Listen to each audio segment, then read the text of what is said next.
Billie Holiday sat with a bank official reviewing the account statements from the past 5 years.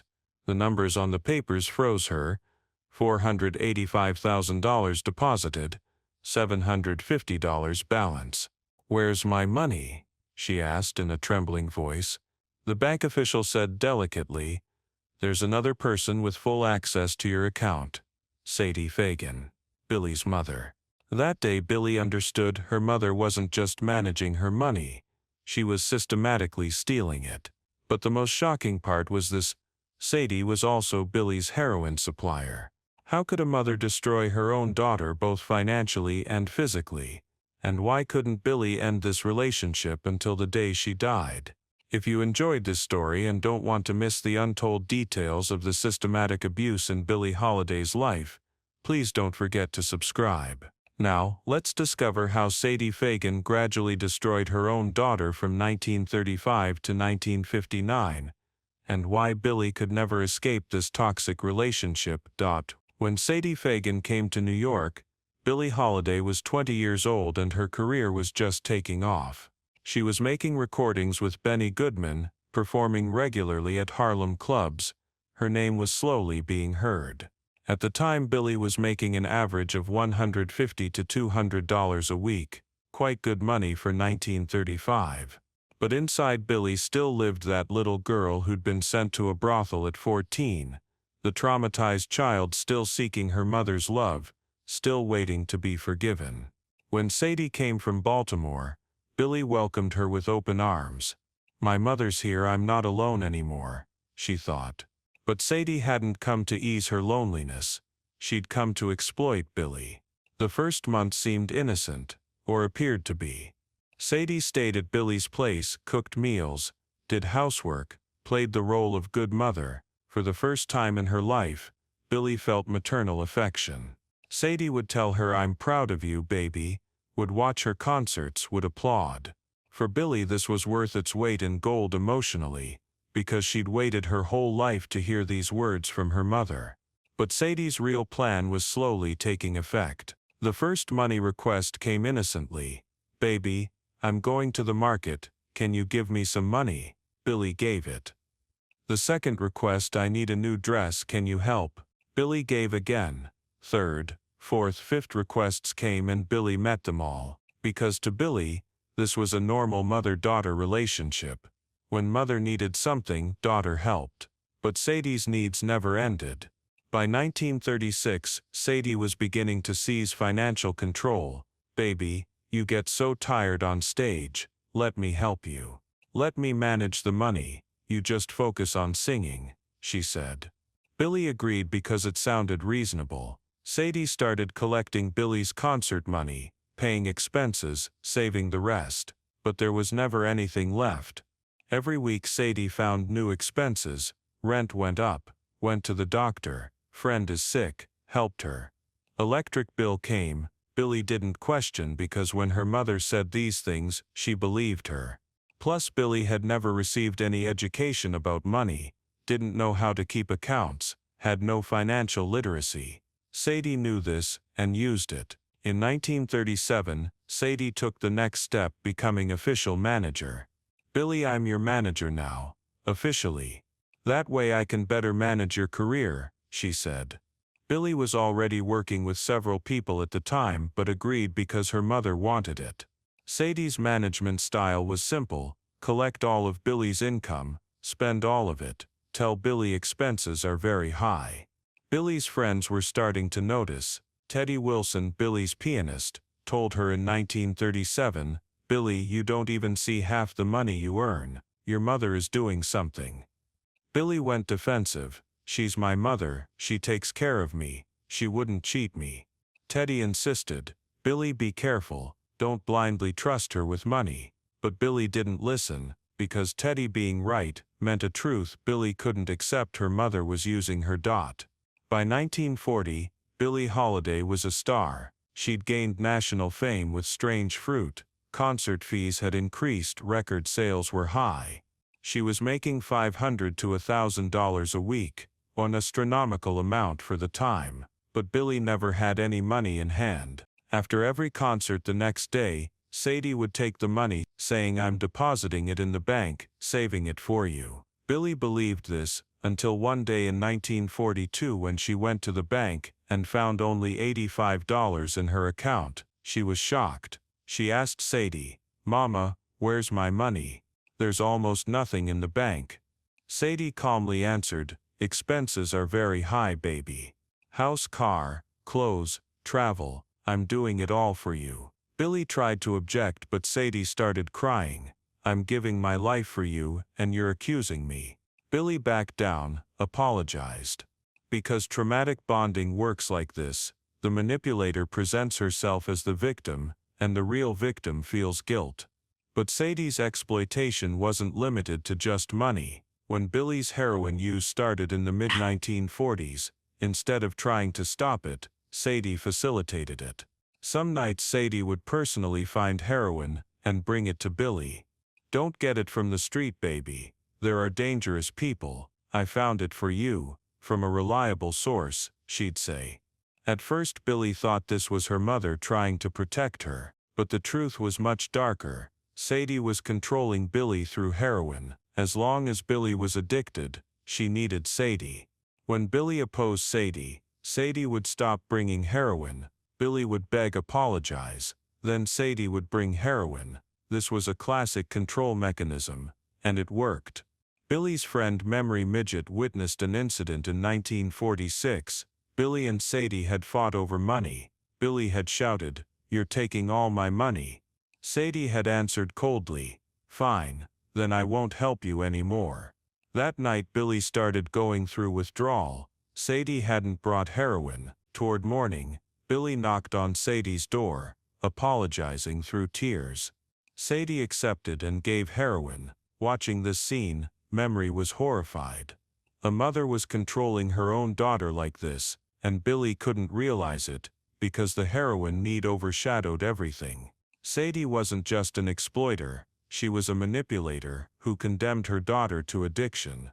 When Billie was arrested for drugs in 1947 and went to prison for 10 months, Sadie never visited. For 10 months Billie stayed alone in prison. Her mother didn't call, didn't write letters. When Billie got out, she asked Sadie, "Why didn't you come, Mama?" Sadie had her answer ready, "I was so upset, baby, it was unbearable to see you like that." A lie. The truth was, as long as Billie was in prison there was no income, so Sadie hadn't bothered. But when Billie got out, Sadie was there with her to get money. "I ran out of money in prison, help me," she said. Billie had just been released, was unemployed, branded a convict, her cabaret card revoked, her future uncertain, but she still gave her mother money. Because saying no to Sadie was impossible for Billie. In 1952, Billie Holiday made an appointment with a bank manager to check her financial situation. She was 37 years old, and had been a professional singer for 17 years. She'd performed hundreds of concerts, made dozens of records, become famous. Logically I should be rich, she thought. The bank manager put the files in front of her, and asked Billie to review the 5-year account statement. When Billie saw the numbers, her breath caught. From 1947 to 1952, a total of $485,000 had been deposited in her account, concert revenues, record sales, royalties. But the money remaining in the account, $750. Billie raised her head, her eyes filled with tears. "This is impossible. Where's my money?" The bank manager explained in a diplomatic voice, "There's another person with full access to your account, Sadie Fagan. She regularly withdraws money. Here are the records." Billie examined the records. Sadie was withdrawing money almost every week, sometimes $1,000, sometimes $5,000, sometimes $10,000. The expense descriptions were vague. Household expenses, business expenses, emergency. Over 5 years Sadie had withdrawn a total of $484,250. Billie's remaining $750 was from the last concert that Sadie hadn't been able to withdraw yet. Billie started trembling. "She's my mother. She can't do this to me." But she had. The bank manager asked kindly, "Would you like to start legal proceedings about this?" Billie shook her head. "No, she's my mother. I can't." This was the most merciless power of traumatic bonding. Billie was the victim of financial murder, but couldn't take the killer to court because the killer was her mother. When Billie returned home, Sadie was sitting in the living room, surrounded by expensive furniture she'd just bought. Billie looked at her. "Mama, I was at the bank. Where's my money?" Sadie wasn't surprised. She answered calmly, as if she'd been expecting this conversation. "I spent it on expenses, but you're not aware, but life is very expensive. House, car, clothes, food, travel, all of it needs money." Billie shouted, "But $484,000. How do you spend that much money?" Sadie looked coldly. "Are you questioning what I did? I'm your mother. I'm spending it for your good. So you can live in luxury." Billie looked around. Luxury furniture, expensive curtains, valuable rugs, all chosen according to Sadie's taste. "This isn't my luxury. It's your luxury," Billie whispered. Sadie played her final card. "Them that's got shall have, Billie. That's what I did too. You had money. I used it. What's the problem?" This sentence stabbed Billie's heart like a knife. Because Sadie had said the same sentence in 1939, the night God bless the child was born. 13 years had passed, but Sadie hadn't changed. That night Billie left the house, went to her friend Annie Ross's place, cried until morning. Annie told her, "You need to get away from Sadie. This relationship is killing you." Billie answered, "I know, but how? She's my mother. If I abandon her, what will she do?" Annie looked in shock. "Billie, she's already abandoned you. She's only staying for your money." But Billie couldn't accept this. Accepting it meant losing everything. Accepting that she'd never find the mother's love she'd been seeking since childhood. When Sadie Fagan got sick in 1945, Billie panicked. She had heart problems, was having trouble breathing. Doctors said it was serious. Billie hired the best doctors, put her in a private hospital, paid all expenses. Even while Sadie was in the hospital, she asked Billie for money. "It's so boring here. Will you buy a TV for my room?" Billie bought it. "The nurses aren't good. Hire a private nurse," she said. Billie hired one. Despite everything, Billie did everything she could for her mother to recover. Because if Sadie died, Billie's hope that maybe one day she'll really love me would die too. A few months later, Sadie recovered and left the hospital. The first thing she did was ask Billie for a recovery gift. Billie gave it. She always gave. But Sadie's health never returned to what it was. In the fall of 1945, she got sick again, and this time it was more serious. In October, her condition became critical. Billie waited at her mother's bedside in the hospital, held her hand, said, "Please don't die, Mama." Sadie was losing consciousness, couldn't open her eyes. Billie hoped one last time to hear something from her mother. An apology, an expression of love, anything. But Sadie said nothing. She just looked. There was neither regret nor love in her eyes. Then she closed her eyes and died. Billie screamed, collapsed at the casket. But this scream wasn't just grief. It was the scream of lost hope, expectations never realized, wounds never closed. When Sadie died, a strange feeling formed inside Billie, a mixture of relief and guilt. On one hand, she was free. But her mother could no longer steal her money. But on the other hand, she felt guilt. "I'm glad my mother died. Does that make me a bad person?" At the funeral, Billie cried uncontrollably, and people thought it was normal grief. But Billie's tears were complex. She wasn't crying for the mother she lost, but for the mother who never existed. For 30 years she'd chased a ghost. The ghost of a loving, caring, real mother. But that ghost had never been real. Sadie had died, but the wound inside Billie hadn't healed. Because the question remained unanswered. Did Mama ever love me? In the months after Sadie's death, Billie examined financial records in more detail. She found Sadie's bank accounts. 3 separate accounts Billie hadn't known about. There was a total of $127,000 in those accounts. Before she died, Sadie had saved the money she stole from Billie in her own name, securing her own future. Billie was shocked. My mother exploited me, hid the money, and never told me the truth. Billie met with a lawyer. Can I get this money back? The lawyer answered, legally, it's difficult because Sadie had full access to your account. You gave her that authority. Billie's hands were tied. She wouldn't be able to get back the money stolen from her own mother. Sadie Fagan's control over Billie wasn't limited to just money. Heroin was her most powerful weapon.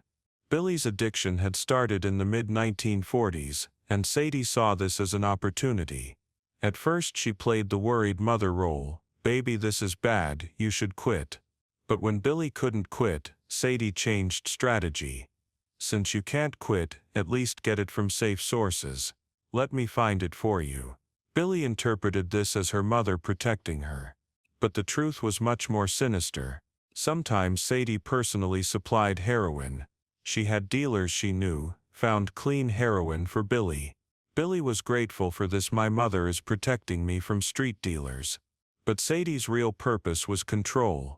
When Billie needed heroin, Sadie decided when it would be given. If Billie obeyed, it would come immediately. If Billie rebelled, it would be delayed or not come at all. This was conditioning, like Pavlov's dog. Obedience equals relief, rebellion equals pain. Without realizing it, Billie was trapped in this cycle. In 1946 there was a big fight between Billie and Sadie. Billie had demanded an accounting about money. Sadie had gotten angry. The fight lasted for hours. Billie shouted, "You're stealing my money." Sadie answered coldly, "Fine, then I won't help you anymore." That night Sadie didn't bring home any heroin. Toward morning Billie started going through withdrawal. Shaking, sweating, stomach cramps, panic. At 6 in the morning she knocked on Sadie's door, apologizing through tears. "I'm sorry, Mama, you're right, I was wrong." Sadie accepted and gave heroin. From that moment on, Billie never again questioned her money. Because she'd learned questioning equals pain. Obedience equals relief. Billie's friend Bobby Tucker saw this control up close. Sadie was controlling Billie through heroin. Billie would sometimes tell me, "I can't live without my mother because she finds heroin for me." I said, "Billie, there are other sources too." But Billie said, "No, my mother is reliable, others are dangerous." Sadie had planted it in Billie's mind so that she felt like there was no other option. This was classic gaslighting technique, manipulating the victim so they can't see alternatives that would save them. When Billie Holiday started receiving psychiatric treatment in the mid-1950s, Sadie had long been dead, but her effect continued. When talking to Dr. Eric Byrne about her mother, Billie's voice trembled. "Did my mother ever love me? Or did she just see me as a money source?" Dr. Byrne asked, "What do you think?" Billie was silent for a long time, then whispered, "I know the answer, but I don't want to say it, because if I say it, it becomes real." Dr. Byrne waited. Billie continued, "My mother didn't love me, never loved me. I was a money source for her. When she sent me to a brothel at 14, I was a money source. When she came to New York, I was a money source. Even when she died, she'd saved her money." Byrne wrote this in his notes. Patient confesses that she knows her mother didn't love her, but because she couldn't accept this truth, she deceived herself for years. Now she's facing the truth, and this is extremely painful. In one session Billie had said, "Doctor, for 30 years I waited for my mother to change one day, to start loving me one day. But she never changed. And I wasted 30 years. Dr. Byrne asked, "Was it really wasted?" Billie started crying. "Yes, because what happened in the end? My mother died, my money's gone, I'm still addicted, and I'm still alone. I waited 30 years and gained nothing." This confession was a turning point for Billie, but didn't mean healing. Because being aware of trauma doesn't eliminate it, it only makes it visible. Billie now knew her mother had exploited her, but this knowledge couldn't change the past, couldn't bring back lost money, couldn't return lost years. She could only see the pain more clearly. And sometimes not knowing was easier. When Billie Holiday died in 1959, she had $750 in her bank account. 30 years of career, hundreds of concerts, dozens of records, millions of fans, but nothing in hand. Although Sadie Fagan had died 14 years earlier, the effects of the financial murder continued. Billie never escaped Sadie's shadow. One of her last words to the psychiatrist was, "My mother was the first person who killed me. Billie just finished the job." This sentence said everything. Sadie's exploitation system worked like this. First build trust through emotional manipulation, then seize financial control. Then use addiction as a control tool. Then condition the victim so they can't defend themselves. Finally take everything, and leave nothing. Sadie implemented this system perfectly, and it was effective until Billie died. Today Billie Holiday is remembered as a music history legend. But her financial story is a tragic warning. Talent, fame, and money don't protect you from abuse by loved ones. Billie Holiday made millions but died penniless. Sadie Fagan produced nothing but lived in luxury with Billie's money. And the most painful irony. Billie knew this but couldn't do anything. The traumatic bond was so strong that logic, money, health, none of them could break this bond. Music historian Farah Jasmine Griffin stated in her 2001 Billie Holiday biography, "Sadie Fagan didn't manage her daughter's career, she exploited it. But because she did this under the mask of mother's love, Billie could never defend herself. Society sees those who stand up to mothers as ungrateful, so Billie stayed silent and was subjected to abuse until death." This observation captured the essence of Billie's tragedy. Billie wanted to scream, "My mother is exploiting me," but society wouldn't believe it because the cliché "mothers love their children" was too powerful. Billie quote says friends tried for years to get her away from Sadie, but none succeeded. In 1943, Carmen McRae told Billie directly, "Sadie is using you. You need to get away from her." Billie answered, "She's my mother, Carmen. I can't abandon her." Carmen insisted, "Billie, she already abandoned you. She's only here for your money." Billie cried, "But maybe she'll change. Maybe one day she'll really love me."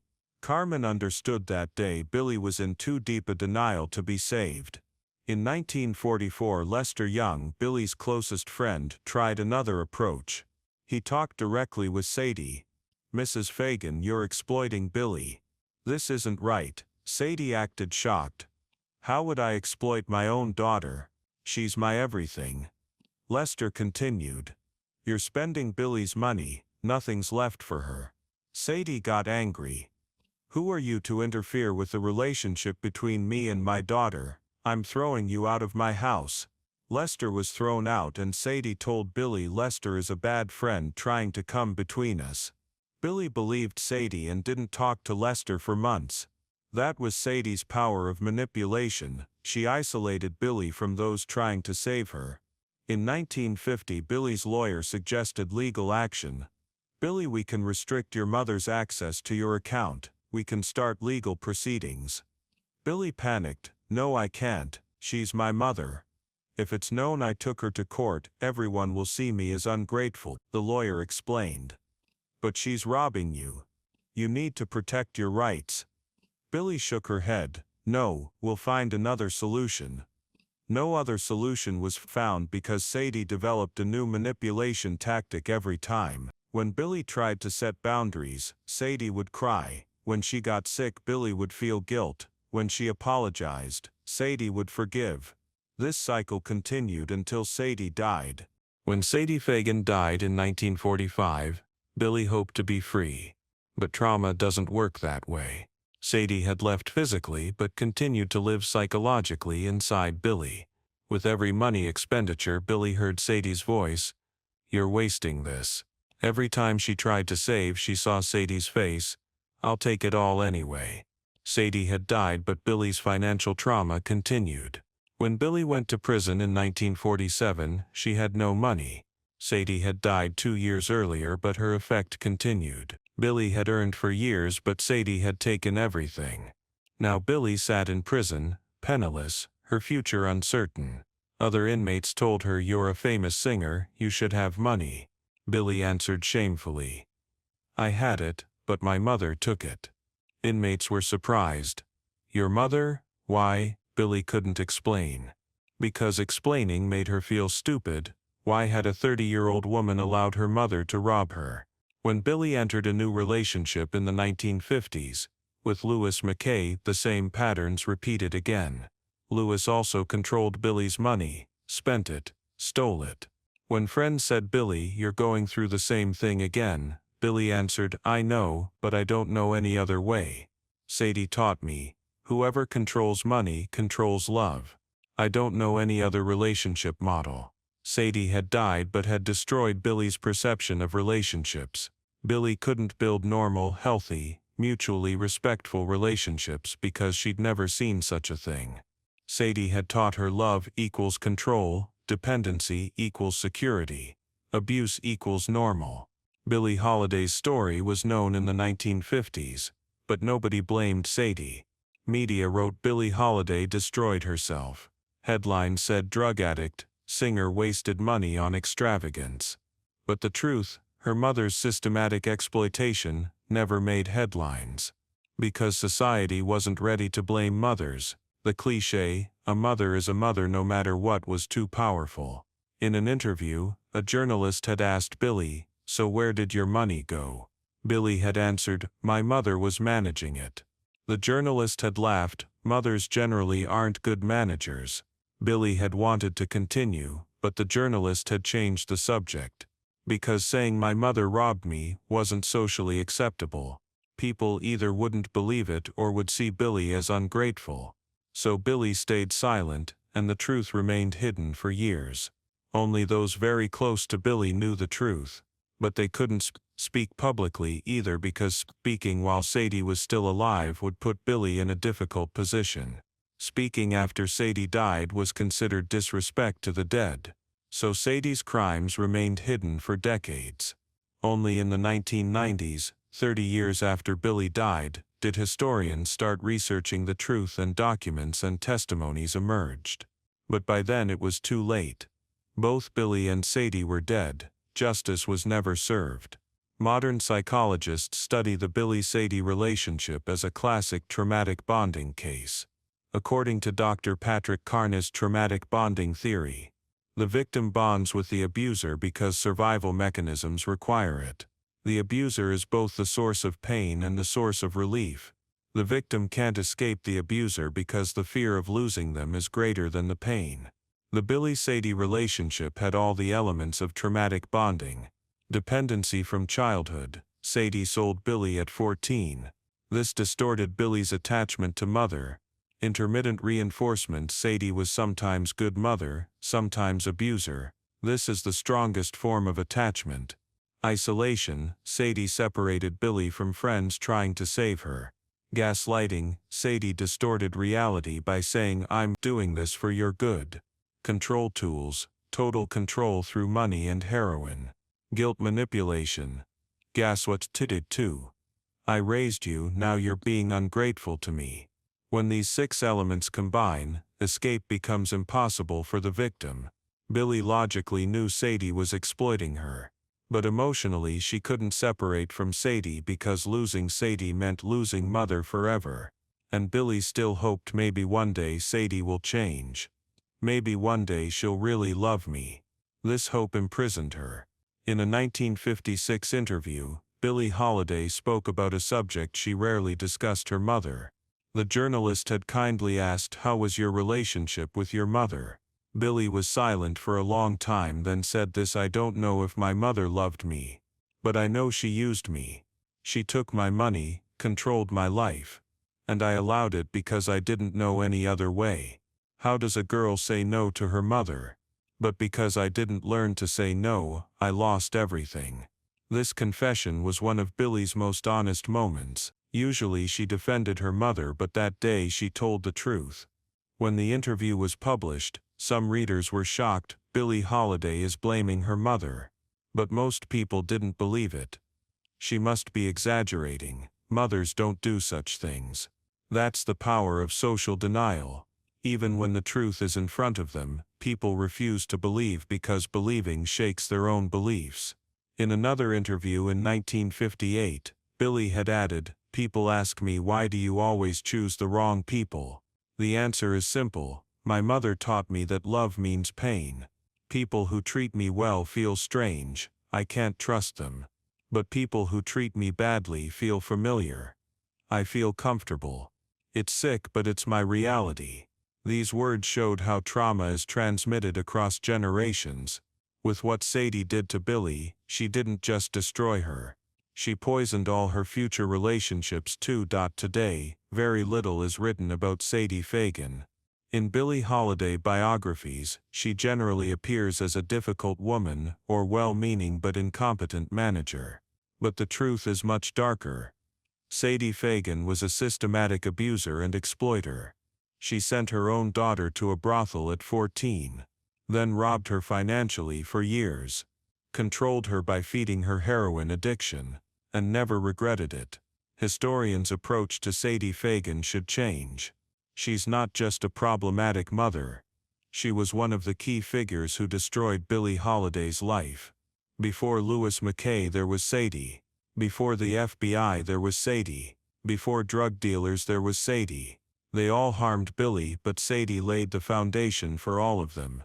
Because Sadie taught Billie your value is only in your money, people who love you use you, abuse is normal. If Sadie hadn't existed, would Billie have chosen someone else in her life? Maybe. If Sadie had taught Billie to love, support, protect, would Billie have let someone like Louis into her life? Probably not. Sadie poisoned the foundation of Billie's entire life. And this poison was never cleaned. When Billie Holiday died in 1959, the official cause of death was liver cirrhosis and heart failure. But the real cause of death was more complex: childhood trauma, maternal betrayal, systematic exploitation, unresolved addiction. Sadie Fagan had died 14 years earlier, but continued to kill Billie, because trauma lives even when the body dies. When people listen to Billie Holiday, they generally focus on the music, magnificent voice, unique interpretation, deep emotion. But now you know behind that voice is Sadie Fagan's betrayal. In every note is the pain of being sold by a mother. In every song is the rage of systematic exploitation. Billie Holiday wasn't just making music, she was trying to survive. When singing "God Bless the Child," when saying "them that's got shall have," she was actually saying, "I wish my mother hadn't taken my money." When singing "Strange Fruit," honoring victims of racism, she was also screaming about her own victimhood. Every song was a confession, but nobody listened. Or those who listened didn't fully understand. Now when you listen to Billie Holiday, you'll hear not just a voice but the tragedy of a life. You'll hear Sadie Fagan's betrayal. You'll hear the scream of a child sold at 14. You'll hear the rage of a woman exploited for years. And you'll hear the pain of a wound that never healed. This isn't Billie Holiday's story. This is the story of Sadie Fagan's crimes. And these crimes were never punished. Sadie died comfortably, in the comfort she gained with Billie's money. Billie died penniless, alone and broken. Justice was never served.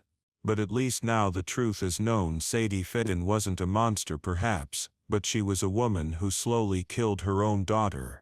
And this truth should be recorded forever. Not every mother loves her child. Not every mother is self-sacrificing. Some mothers are the greatest enemy. Sadie Fagan was living proof of this. And Billie Holiday was the tragic victim of this. History must never forget this.